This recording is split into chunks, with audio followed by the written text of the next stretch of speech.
آپ بتائیے کیا لگا ہوگا؟ اسٹیج لگا ہوگا. بس اس اسٹیج پہ کھڑے ہو کے میرے مصطفیٰ صلی اللہ علیہ وسلم کو سب کو دکھایا گیا. کہا قالا اقررتم، کیا تم اقرار کرتے ہو؟ کون پوچھ رہا ہے؟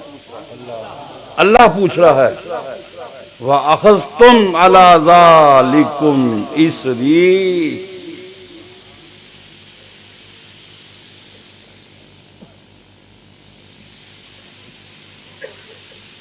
اور میرے اس بات کو پکا وعدہ کرتے ہو.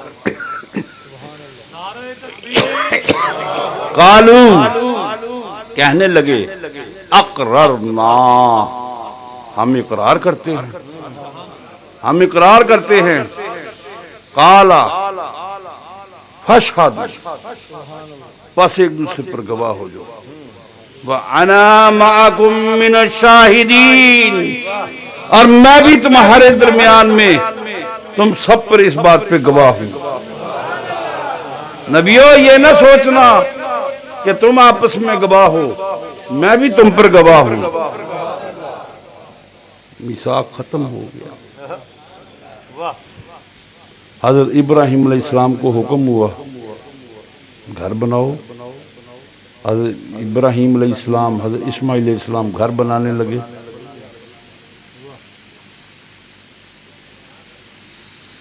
دیواریں اونچی ہو گئی، گو لگانے کی ضرورت پیش آئی، گو لگانے کی ضرورت پیش آئی. ایک پتھر آ گیا، اس پتھر پہ کھڑے ہو گئے. پتھر اوپر چلا جاتا، پتھر نیچے چلا جاتا. پتھر کی لفٹ بن گئی، نیچے سے پتھر اٹھاتے اوپر لے جاتے، فٹ کرتے، پھر آ جاتے، پھر نیچے سے پتھر اٹھاتے، پتھر پھر اونچا ہو جاتا. اسی اٹھنے بیٹھنے اوپر جانے نیچے جانے میں اس پتھر پہ حضرت ابراہیم علیہ السلام کے پاؤں پرنٹ ہو گئے. ہو گئے نہیں ہو گئے. اللہ تعالیٰ نے اس کو کیا کہا؟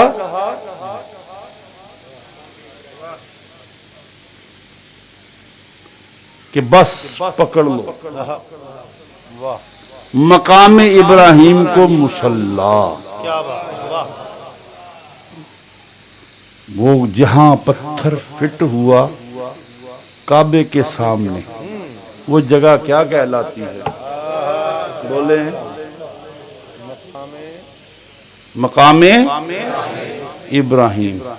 جب طواف کر لو پھر آ جاؤ میرے ابراہیم کے مقام کے پاس، میرے ابراہیم کے مقام کے پاس آ جاؤ اور 2 نفل پڑھ دو، میں قبول کر دوں گا. اس لیے کہ میرے نبی کا مقام ہے جس پہ میرا نبی کھڑا ہوتا رہا. حضرت زکریا علیہ السلام نبی ہیں، حضرت مریم سلام اللہ علیہ ولیہ ہیں.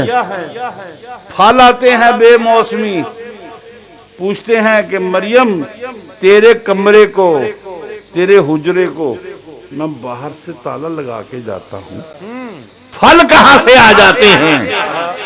اور جب پھل کون تجھے دے جاتا ہے؟ اور پھل بھی وہ دے کے جاتا ہے جو اس موسم میں پائے ہی نہیں جاتے. یہ پھل کہاں سے آ جاتے ہیں؟ بی بی مریم نے بڑا عمدہ جواب دیا، میرا اللہ مجھے دیتا ہے. یہ پھل میرا اللہ مجھے دیتا ہے.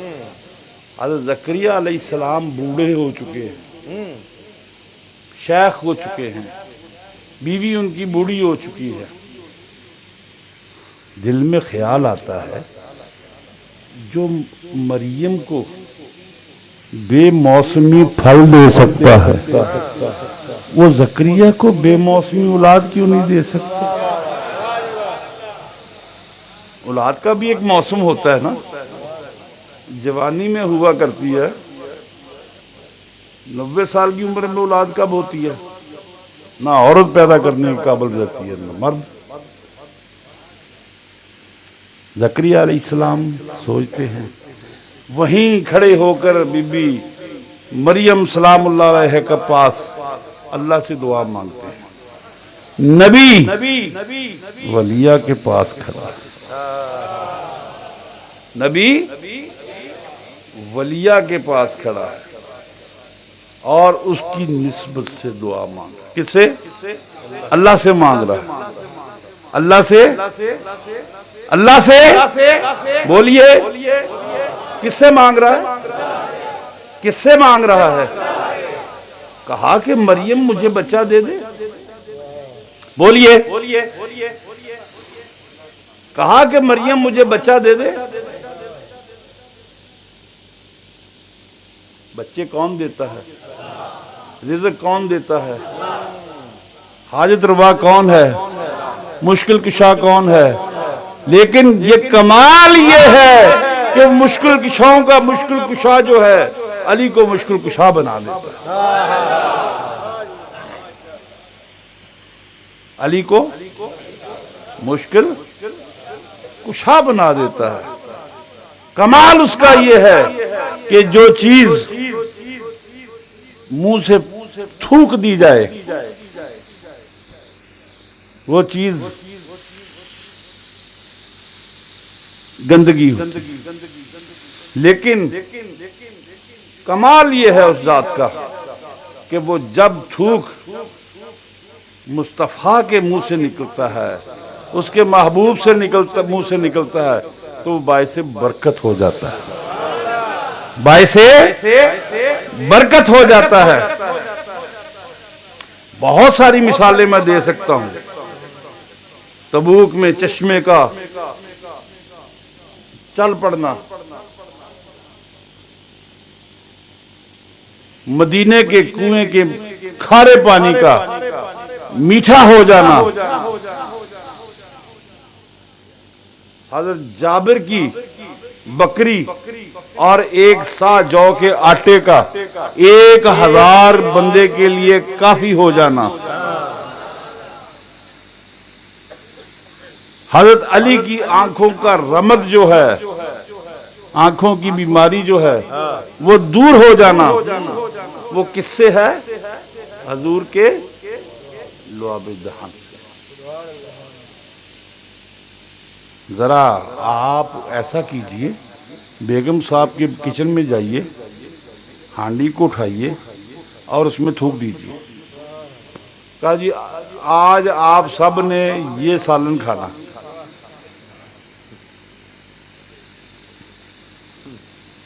اس کا مطلب صحابی فرماتے ہیں ہاتھ اٹھایا انہوں نے، 2 انگلیاں کی، پھر کہتے فرماتے ہیں نہ یہ انگلیاں مصطفیٰ جیسی ہیں، نہ ان میں کمال مصطفیٰ جیسا ہے، میں نے تو صرف وہ اشارہ کیا ہے جو حضور علیہ السلام نے اس وقت کیا تھا۔